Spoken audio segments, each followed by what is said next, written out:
राम राम मंडळींनो सकाळचे 8 वाजलेत आणि आपण आलो ही शेळी चारायला। ह्या शेळ्या आपले चुलत बंधू काकासाहेब राऊत यांचे आहेत। तर एक अनुभव म्हणून या ठिकाणी शेळी चारायला आलो। आणि मित्रांनो, शेळी पालनाविषयी तुम्ही यूट्यूबला अनेक व्हिडिओ पाहिले असतील।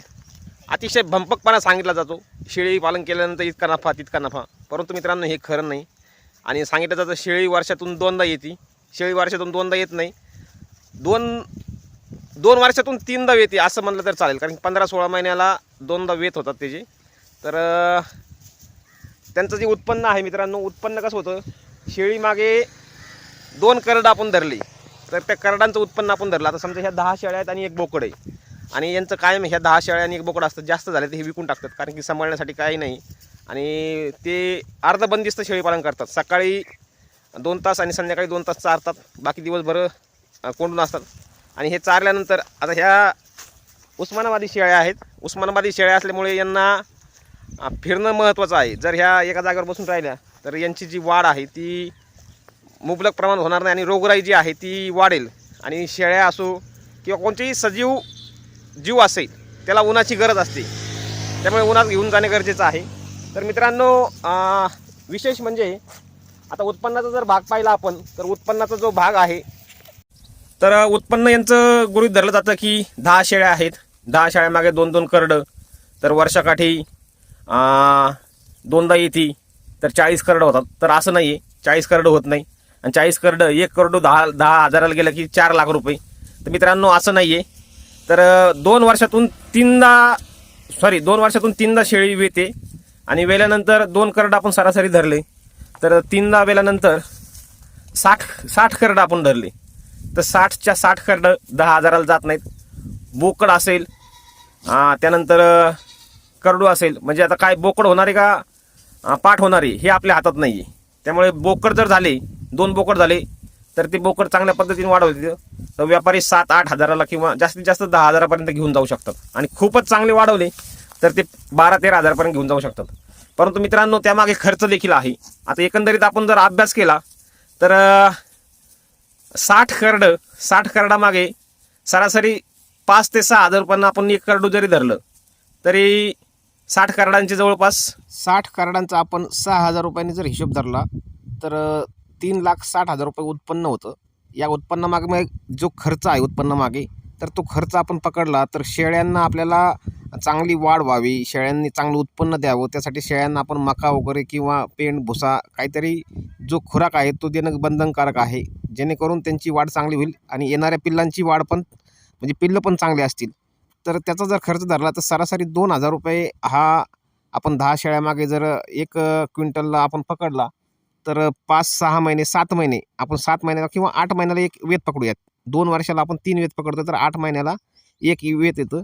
तर 8 दुने 16,000 रुपये एका वेताला, 16-1 16, 32, 16, 48 असे 3 वेताला 48,000 रुपये खर्च येईल आपल्याला। आणि मित्रांनो, जे पिल्लं जन्मलेत त्या पिल्लांची वाढ चांगली व्हावी आणि वजन चांगलं भरावं, जेणेकरून आपली पिल्लं महाग विकले जातील। याचा जर आपण एकंदरीत अभ्यास केला तर पिल्लांना देखील काहीतरी खायला देणं गरजेचं आहे, जेणेकरून गहू असेल किंवा हे पेंड भुसा काही जे असेल आपण जो खुराक देतो तो, तर त्याचा हिशोब केला तर सध्या गव्हाचा रेट चालू आहे 2200-2300 रुपये, आपण सरासरी 2,000 रुपये रेट पकडूया। आणि पावशेर गहू जर प्रत्येक पिल्लांना द्यायचं म्हणलं तर पिल्लांचा 6 ते 7 महिने पिल्लं मोठी वाढ व्हायला लागतात। 1 महिना पिल्लू समजा आपण आईच्या दुधावरती आहे असं पकडलं तर 2,000 × 6 मंथ म्हणजे 6 महिने आपण पकडलं तर 6 दुने 12 म्हणजे 12,000 रुपये आपल्याला जातात 7 महिन्यासाठी। आणि आपण जर 3 वेताचा जर विचार केला तर 12 × 12 = 24, 36,000 रुपये। आणि सुरुवातीचे जे शेळ्यांचा खर्च आपण धरला तो 48,000 रुपये। तर मित्रांनो, 3 वेतामागे आपले 84,000 रुपये खर्च होतात खुराकावरती। आणि आपण प्रति वेत 10,000 रुपये जरी लसीकरण डॉक्टरचा खर्च वगैरे हे पकडलं तर प्रति वेत 10,000 × 3 म्हणजे 30,000 रुपये हा खर्च होतोय आपला दवाखाना आणि त्यांचा औषध गोळ्या याच्यावरती। तर एकंदरीत आपण सर्व खर्चाचा हिशोब केला तर 1,14,000 रुपये आपल्याला 2 वर्षामध्ये शेळ्यावरती खर्च होतो। आणि आपलं उत्पन्न आपण धरलं होतं 3,60,000 रुपये, 3,60,000 - 1,14,000 रुपये, तर जवळपास माझ्या अभ्यासानुसार 2,46,000 रुपये आपल्याला निव्वळ नफा राहतो मित्रांनो 2 वर्षासाठी. आता 2,46,000 रुपये आपण भागिले जर 24 महिने केले तर सरासरी आपल्याला 10,200च्या आसपास 10,250 रुपयाच्या आसपास आपल्याला उत्पन्न होतं आहे महिन्याचं. 24 महिने. आता सारा हिशोब क्लिअर आहे. 2,46,000 म्हणजे 2,40,000 जरी झालं तर 10,000 रुपये आपल्याला महिना राहतो आहे. वरचे 6,000चे 250-250 रुपयांनी जर हिशोब केला तरी 2,46,000 रुपये. वरचे 250 रुपये सोडून द्या, 10,000 रुपये आपल्याला प्रति महिना हा त्यामध्ये उत्पन्न राहत आहे. 10 + 1 म्हणजे 10 शेळ्या आणि 1 बोकडचं हिशोब केला तर. आता मित्रांनो हा खर्च आपण पकडला आहे सरासरी 2 करडं जर शेळीला झाले तर. एखाद्या वेळेस शेळीला 1च करडू होतं, एखाद्या वेळेस शेळी 3 करडं पण देऊ शकते आणि एखाद्या वेळेस आपलं करडू जे आहे आपण 6,000 पकडले ते महागही जाऊ शकतं आणि स्वस्तही जाऊ शकतं. आणि या व्यतिरिक्त मित्रांनो झालेलं करडू हे जगेलच याचा भरोसा नाही. काही करडं मरतात देखील, हा यांचा अनुभव आहे. आणि मरतात देखील करडं, मग ते मेल्यानंतर आपलं उत्पन्न कमी होणार आहे. आणि मित्रांनो ह्या उत्पन्नामागे आपण जे 10,000 रुपये पकडलेत हे शेळीचं उत्पन्न आहे, परंतु शेळी सांभाळण्यासाठी जो खर्च आपण म्हणजे जो माणूस सांभाळतोय त्याची हजेरी 500 रुपये रोजाने जरी धरली तरी 15,000 रुपये महिना हा तिथं वायाला जातो आपला एकंदरीत अभ्यास केला तर. कारण की तो मजूर म्हणून दुसरीकडे जर गेला कामाला तर 500 रुपये सहज कमवू शकतो. 30 दिवसाचे झाले 15,000 रुपये. एकंदरीत शेळी पालनाचा व्यवसाय जर आपण केला आणि एक माणूस त्यामध्ये अडकला तर आपल्याला उत्पन्न 0 आहे. परंतु मित्रांनो आपण काही त्याला फुल टाईम देत नाही, त्यामुळे 500 रुपये रोज पकडायची गरज नाही. आपण बंदिस्त केलं, अर्ध बंदिस्त केलं तरी थोडाफार वेळ त्याला देतोय आणि बाकीचे शेतीचे काम आपण करतोय. त्यामुळे तुम्हाला जर हा व्यवसाय करायचा असेल तर ह्या सर्व गोष्टींचा अभ्यास करा आणि त्यानंतरच आपण ह्या शेळी पालनाच्या उद्योगामध्ये उतरा. कारण की वरवर जरी सोपं वाटत असलं तरी खूप अवघड आहे. रात्री अपरात्री शेळी व्याली, काही अडचण आली, वेळेवर डॉक्टर नाही आले तर खूप अडचणींचा सामना आपल्याला करावा लागू शकतो. आता मित्रांनो यामध्ये आपण क्वांटिटी वाढवून आपला नफा वाढवू शकतो, बरोबर आहे. परंतु जितकी क्वांटिटी वाढेल तितका आपला खर्चही वाढणार आहे. आणि आपण खर्चाचा हिशोब केला आहे, समजा आपण 20 शेळ्या केल्या तर आपल्याला 20,000 रुपये महिना पडेल.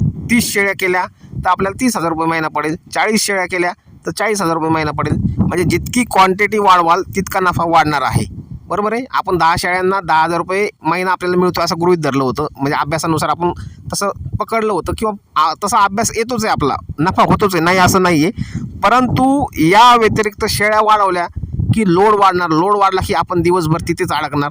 त्यामुळे हा जो धंदा आहे हा लिमिटेड पैसे कमवण्याचा धंदा आहे. इथं तुम्हाला अनलिमिटेड प्रॉफिट होऊ शकत नाही, बरोबर आहे.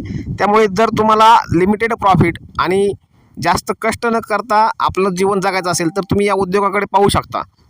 आणि जर तुम्हाला जास्त नफा कमवायचा असेल म्हणजे आणखीन पैसे मिळवायचे असतील तर तुम्ही याला जोडधंदा म्हणून गाई पालन, कोंबडी पालन हा व्यवसाय करू शकता. जेणेकरून तुमचा खर्च आणि तुमचा जो वेळ आहे, कष्ट आहे ते एकत्रित करून तुम्ही चांगल्या पद्धतीने नफा कमवू शकता. एकंदरीत तुम्हाला एक चांगलं उत्पन्न मिळू शकतं 2-3 गायामधून. सरासरी तुम्ही 50,000 रुपये नफा कमवू शकता. ह्या हिशोबाने तुम्ही 2-3 गाया आणि 20 शेळ्या अशा पद्धतीने नियोजन लावू शकता.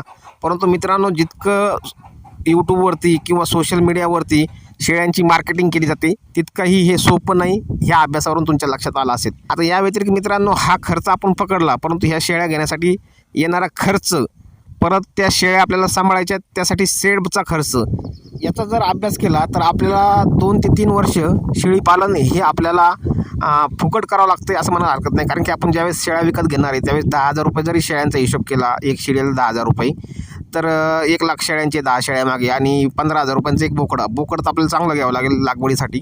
कारण की आपण जे पिल्लं विकण्याचा हिशोब केला होता 6-7 हजारांचं, तसं बोकड तर आपल्याला चालणार नाही. त्यामुळे 1,15,000 रुपये ते आणि शेड जे आहे आपल्याला शेड कसंही केलं आपण तरी 1,00,000-1.5 लाख रुपये शेडला खर्च येणारच आहे. आणि ते 1,00,000-1.5 लाख रुपये शेडचा खर्च असं सगळं गृहीत धरलं तर 2-2.5 लाख रुपये आपले जात आहेत 10 + 1 शेळी पालन करायला. आणि तुम्ही त्यातच आणखीन पुन्हा क्वांटिटी वाढवली तर शेडची जागाही वाढेल आणि शेळ्यांची जी किंमत आहे ती पण वाढेल. त्यामुळे 2 ते 3 वर्ष तुम्हाला फक्त आणि फक्त विदाऊट नफा यामध्ये काम करावं लागेल.